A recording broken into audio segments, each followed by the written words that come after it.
And now we're back. Now we're back and ready, rejuvenated, re-energized, and are ready to help our buyers and sellers. Uh, so Greg Hanner is here with me. He is the president-elect for this year. He's going to be president of RRC New England next year. Our leadership team, we have some folks on with us today.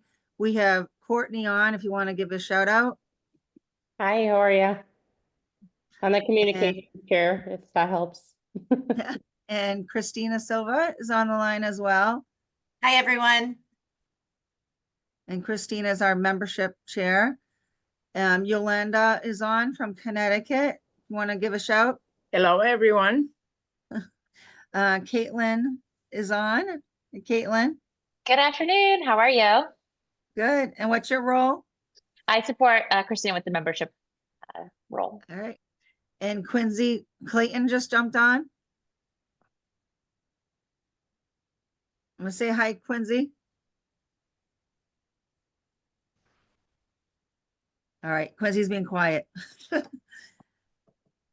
All right, so our strategic partners, we're fortunate enough to have some great partners this year.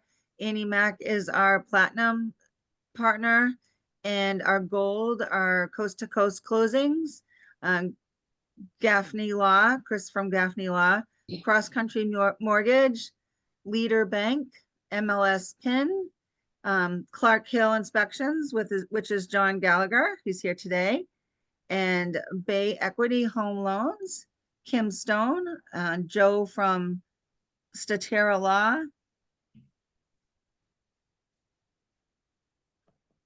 Ooh, all right. And there's a couple others hiding. I think G Bar is down on the bottom.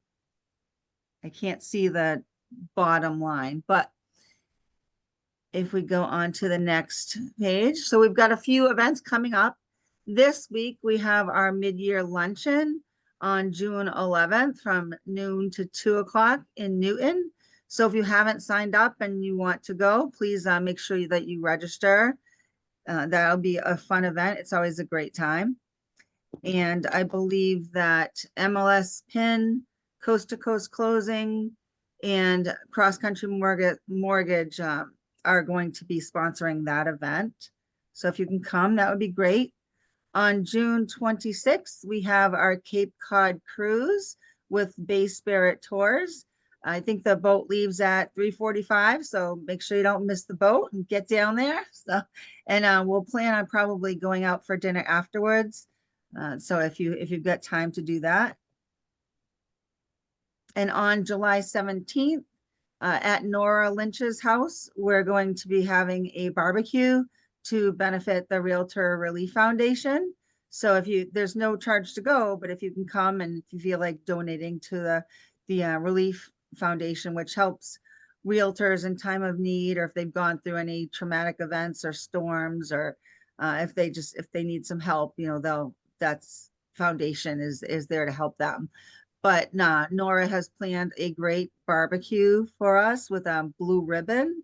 So I think that's going to be an awesome event as well. So be sure to sign up for that.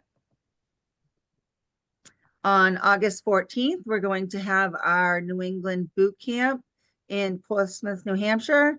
So we get together and do a lot of masterminding and talking about different areas, things we can improve, bounce ideas off of each other. And that's a full day. The night before, we're going to be meeting at 110 Grill in Portsmouth to do some networking and have some fun and get together. So if you can come to one or both, that would be great to see you. And this kind of just goes over a few of the things that we talked about. We've got our luncheon this week. Next Monday is Realtor Day on the Hill in Massachusetts. And we'll be sponsoring the YPN event that is happening after the Day on the Hill. So we can go to the Hall of Flags and go through all, get some speaking points for different priorities that we're supporting or opposing as Massachusetts Association of Realtors. And then after that, YPM is putting on a great event. So I think Caitlin helped in organizing that, and Jamie Thompson as well. So if you can come to that, that would be great. On the 26th, as I mentioned, the Cape Networking Boat Ride on next July 14th is our next monthly Monday Meet the Masters. And then the barbecue at Nora's house on the 17th. We are going to be having a AI certification class in Connecticut on July 22nd. I think there's going to be a networking event after that as well for those who are interested in attending. But the class is just going to be fabulous. I think Addie Owens is going to be teaching it, and she is just awesome. And she's got a lot of good ideas about AI and things that we can do. August 13th, we're going to have our networking in Portsmouth.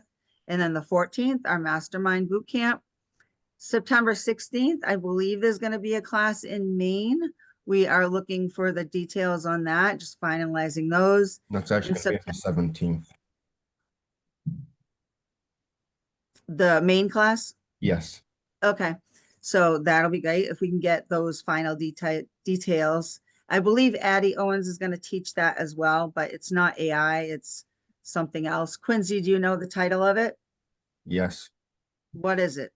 I have to go look at my notes. Oh, okay. So you can fill us in when you have those details. And CRS week will be in September, and then we'll have the luncheon where Greg gets installed in December sometime. So we've got a lot of great things planned, and we're looking forward to all of that. But for today, we're here to get some insight on inspections. John Gallagher, he has been an inspector for quite a while now. In 2000, he started doing home inspections, getting trainings in Jersey, I believe.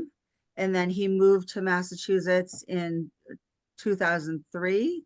And he's been doing several home inspections since then. In addition to, go ahead. I said a few. Just a couple. John also does some of his own real estate investing. So he's working on the development side of building as well. He's very close to the latest techniques and inspections, and he's does a lot of his own development projects. He lives in Belmont with his wife and his 4 children, and he prides himself on being able to help home buyers through the process and gives them, the knowledge that they can to do their own home maintenance and just to know what they need to know when they're buying a home. So John, if you want to take it away, that would be great.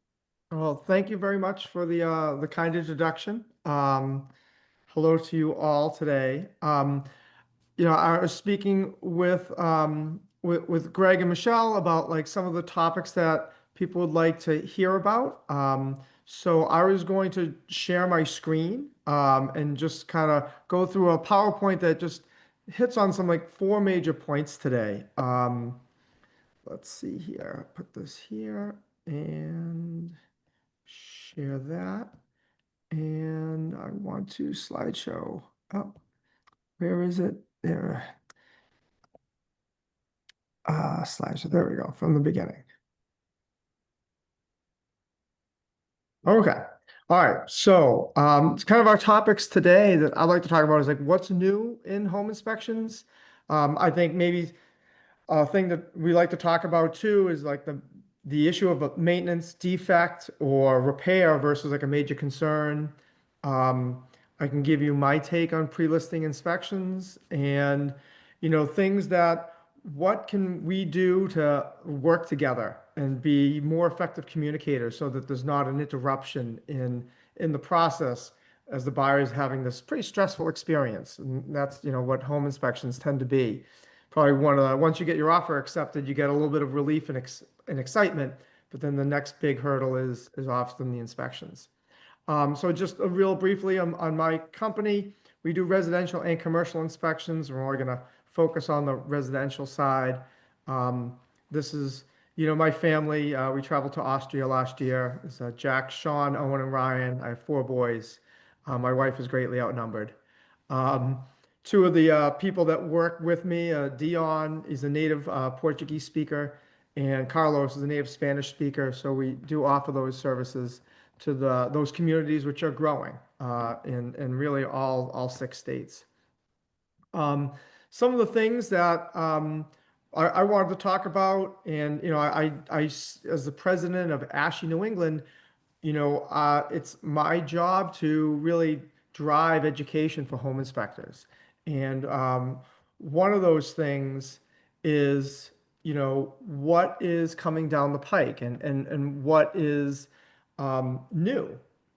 And one of the things that I've taken a class on, and something that may not, I don't think is very popular because I haven't had many clients ask for it, is solar panel inspections. And I think it could be about a 15 to 16% of the power that's produced in Massachusetts comes from solar panels. There are a lot of energy credits, and you're seeing them more often. And there's lots of questions when, if you get a listing and there's solar panels on the house, do you own them? Are they leased?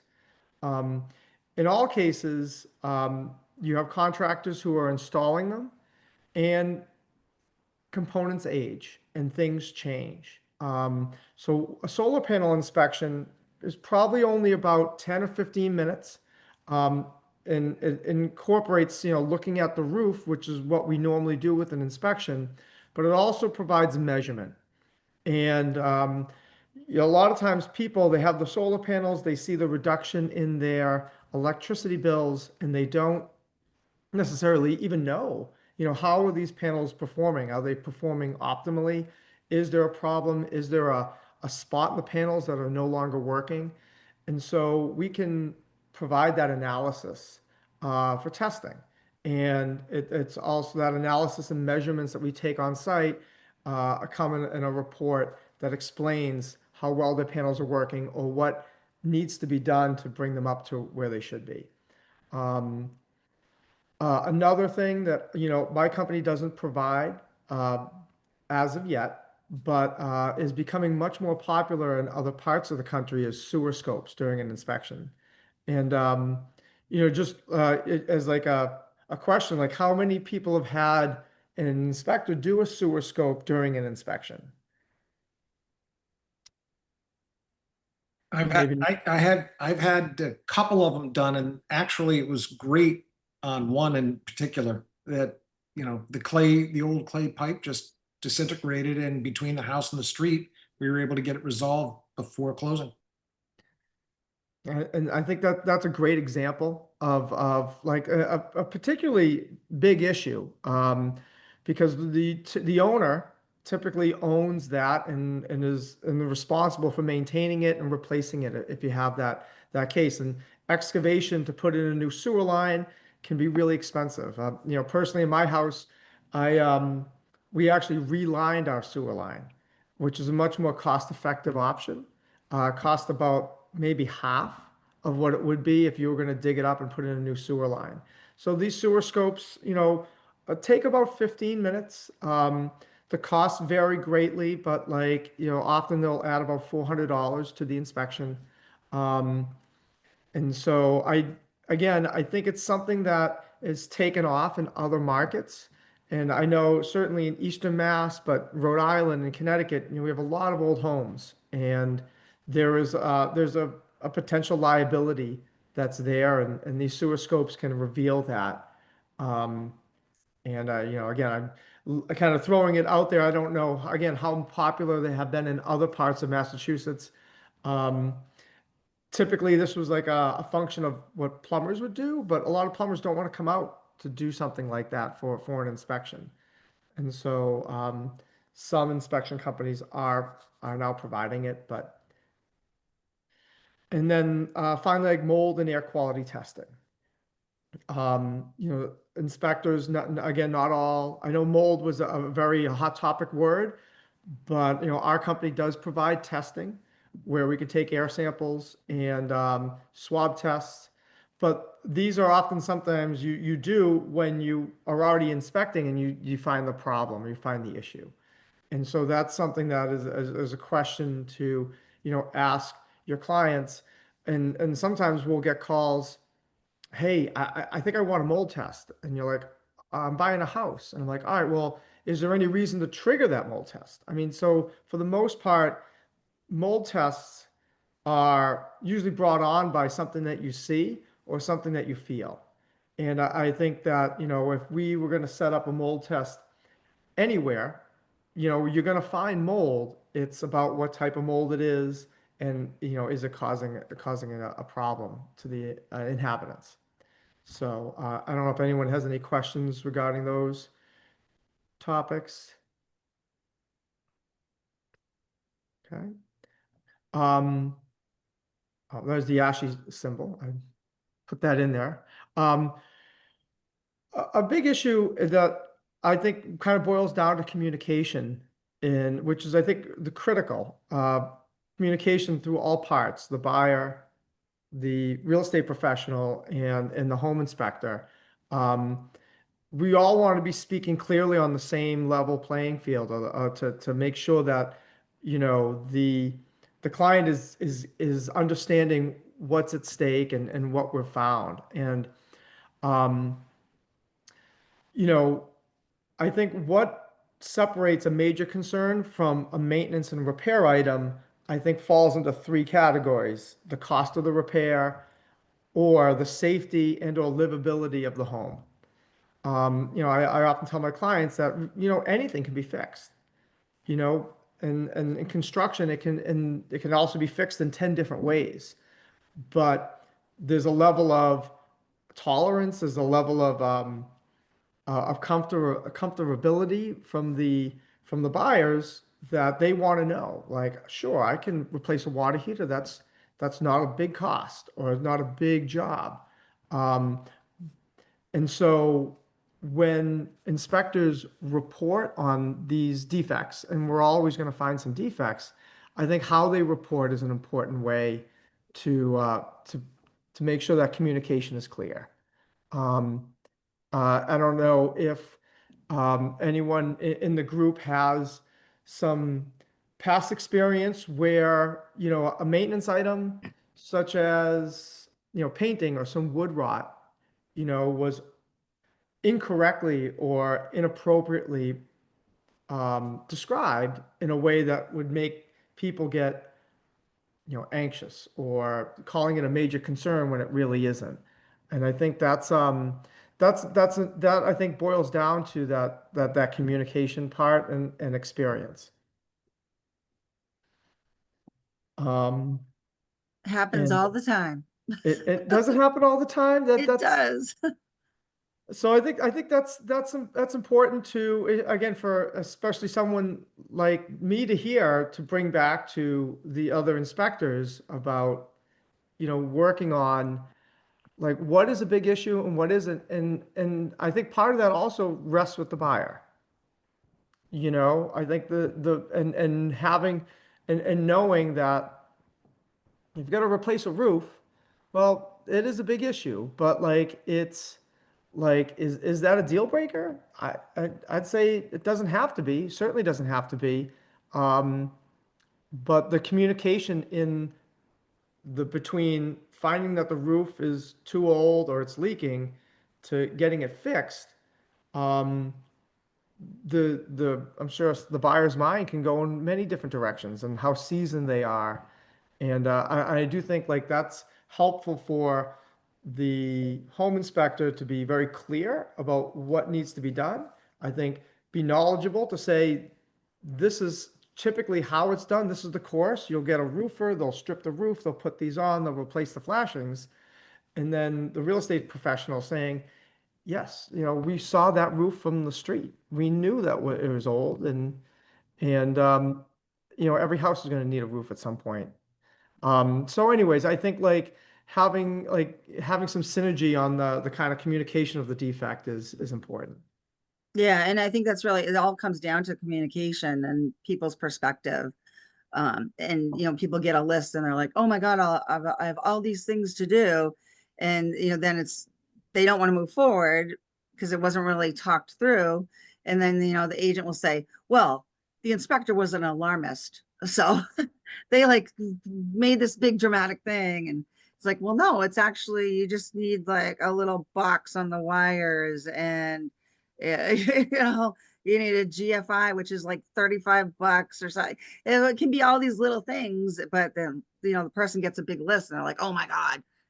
So it's all about talking through it and, communicating what really needs to be addressed and what I safety guess issues.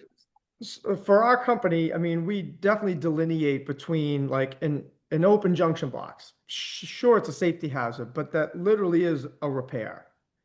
You know, do you find that the like reporting of that is different or alarmist in some cases, or like more or less inconsistent from the inspection community? I'm seeing the inspectors, call that something like that Hmm. nickel and dime item that is not a big concern. It becomes more of a concern when you're seeing the old, what is it, the soft brass plumbing, or where pinhole leaks in it, Hmm. or a well with low pH, and you've got multiple shark bites that you're like, this copper got eaten from the inside out, you Hmm. know.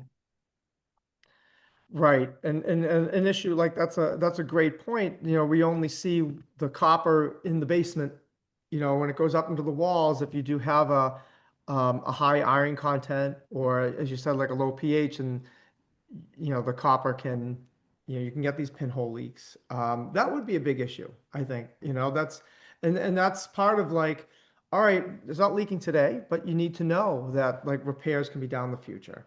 Um, and so again, like, it just boils down to communication and not being an alarmist. I think I'm very comfortable with repairs, but I know some of my clients aren't. And I think like kind of educating them into buying a house is partly is, you'll have to get comfortable with tackling problems, just like you did when you got your first car and you're 16 and 18, and all of a sudden you're like, oh, I have to get it inspected. I have to replace the tires. What do you mean I have to replace the brakes? And these are all big cost items for an 18 or 20-year-old. It's not too much different when you look at a house and the constant maintenance that is needed. Um, I guess one of the things that I would, like to hear from you guys is like some pain points, in either, dealing with, scheduling, or interacting with home inspectors, like before, during, and after the inspection. What are some things that I think our community can do better, uh, in working with you guys? I have a question, and I just had an experience last week with an inspector. The house was literally perfect, and he said it himself. And he says, "I need to find something to put in my report." And right then and there, he's alarming the seller, and the buyer, and the buyer is out of state. And he pointed out a couple things, and he says, "Oh, if you want to get it fixed, I have a friend that will service that for you or replace it." And it's like, I wanted to say to him, "Why don't you keep your mouth shut?" But of course, I was representing the seller, so I couldn't say anything. But sometimes they talk too much. Mm. That was my experience with this one.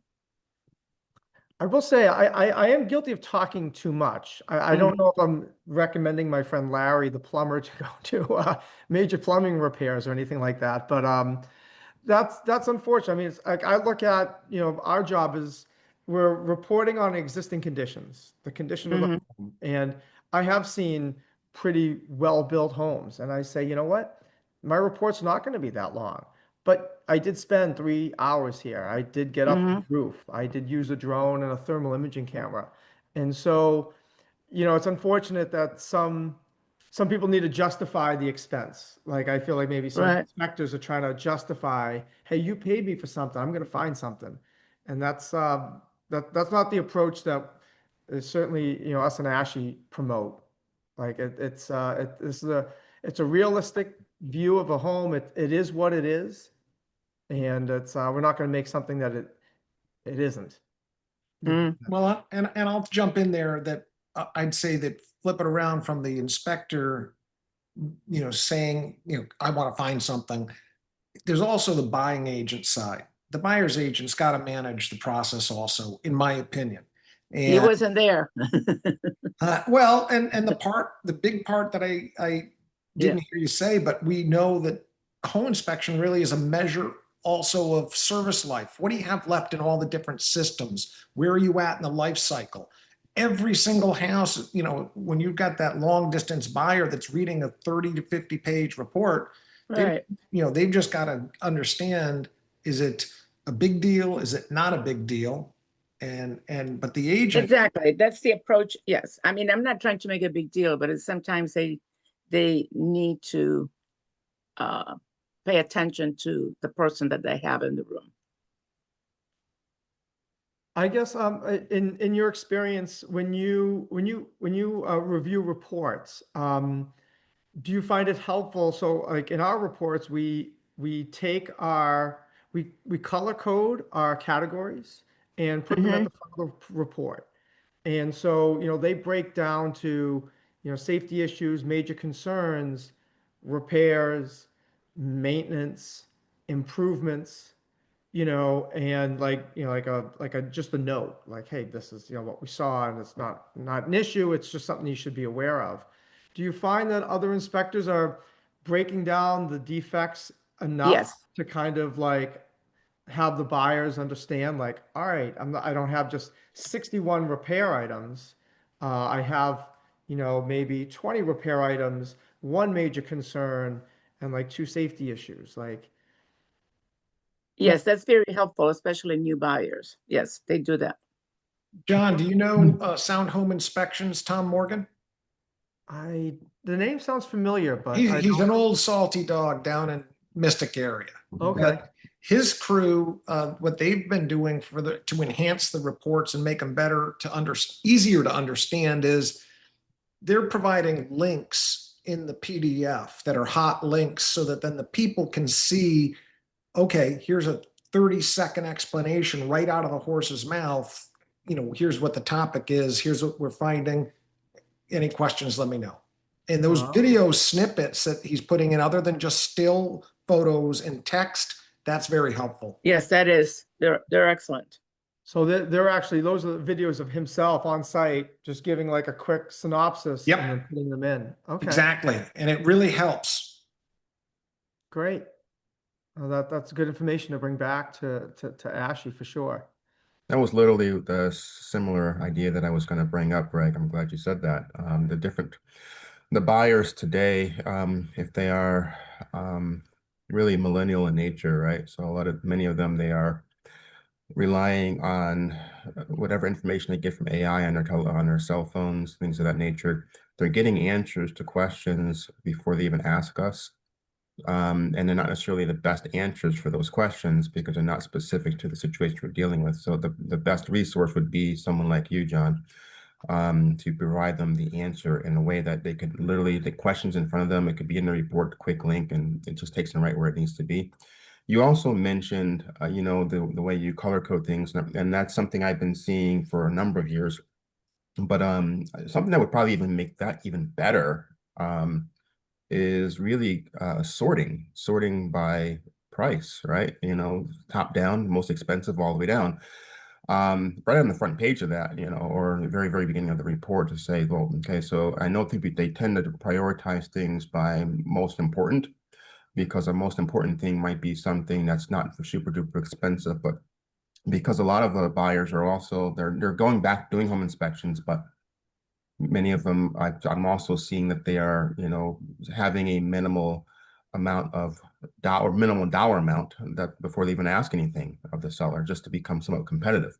So when you start seeing the reports based on dollar amounts, it takes the guesswork out of trying to figure, okay, well, what's most important in this transaction, and then to go back a few paragraphs of what you were sharing earlier. I think if we take, what's major, what's not so major, what's minor, what's alarming, what's not alarming, and we take our opinions out of it in those situations, and we think about, and that's where the buyer's agent becomes important, but also listing agent also, and then negotiation, but really the buyer agent, because what we might think of as major because of price or cost, it might, for the buyer be, well, that's, a nickel in the bucket. But in many cases, things that we think are really not that big of a deal, sometimes your buyer just doesn't have it to work with, right? So if they don't really, so we're under or downplaying some things that really are stressing our clients out.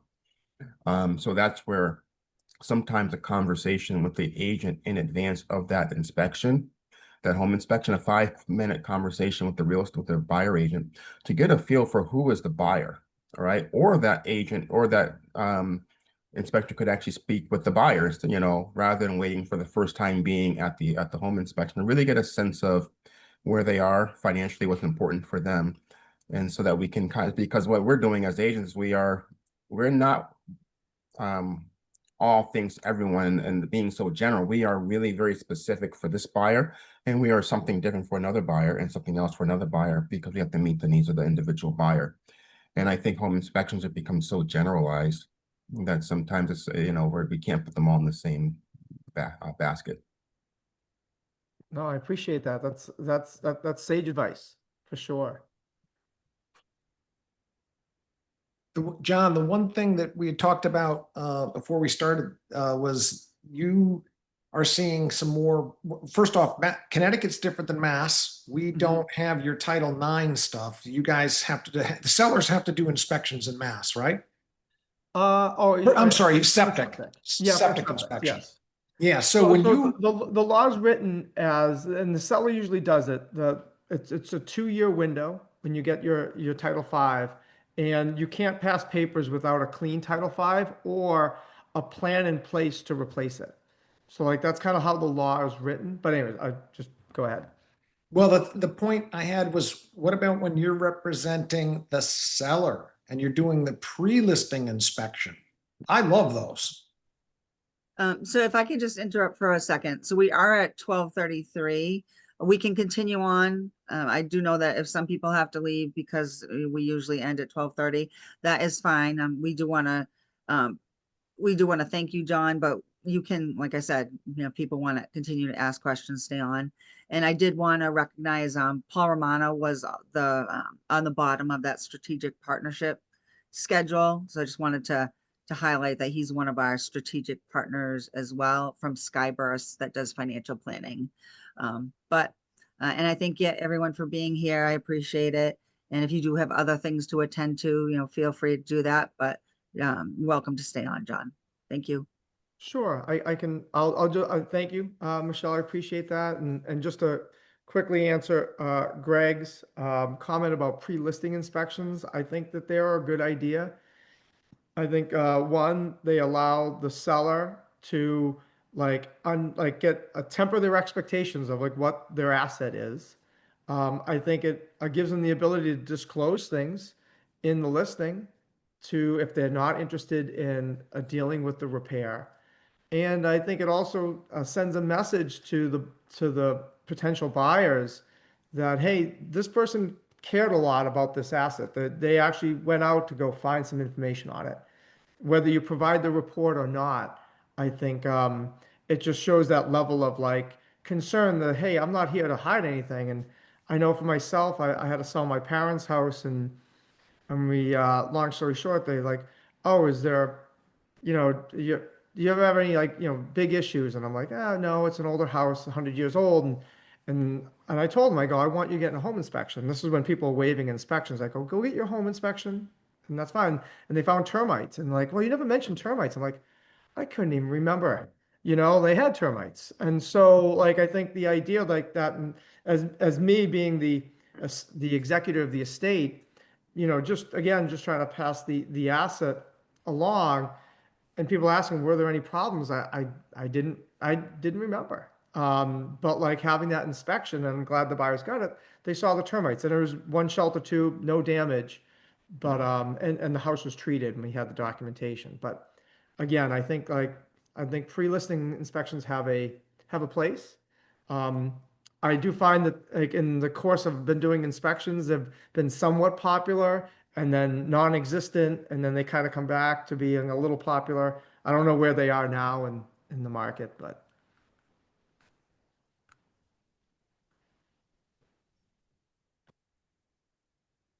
And so I think that's, hopefully that was, Yeah, succinct I think enough. I'm starting to see them come back a little bit more.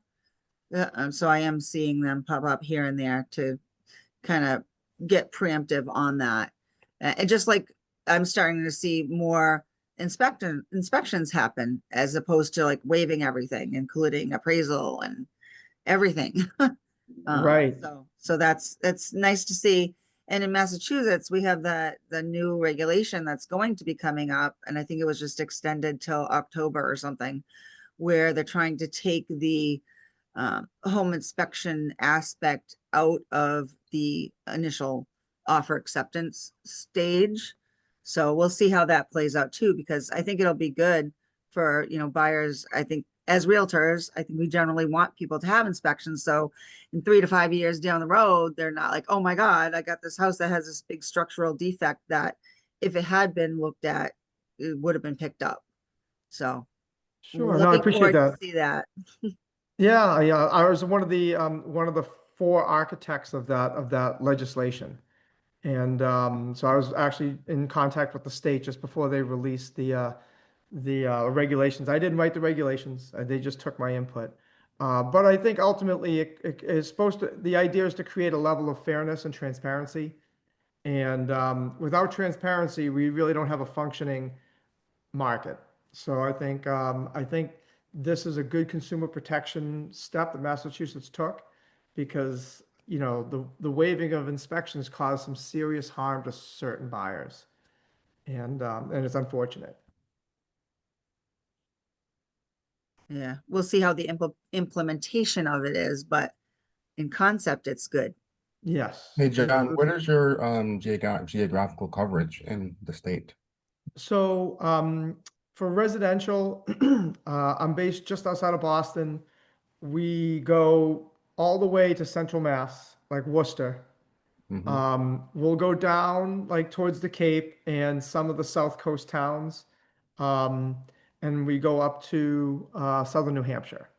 So like the lower 2 to 3 counties in southern New Hampshire. For the commercial business that I own, we do like all of New England. The commercial is a whole different animal. That's another topic. Does anyone else have other questions?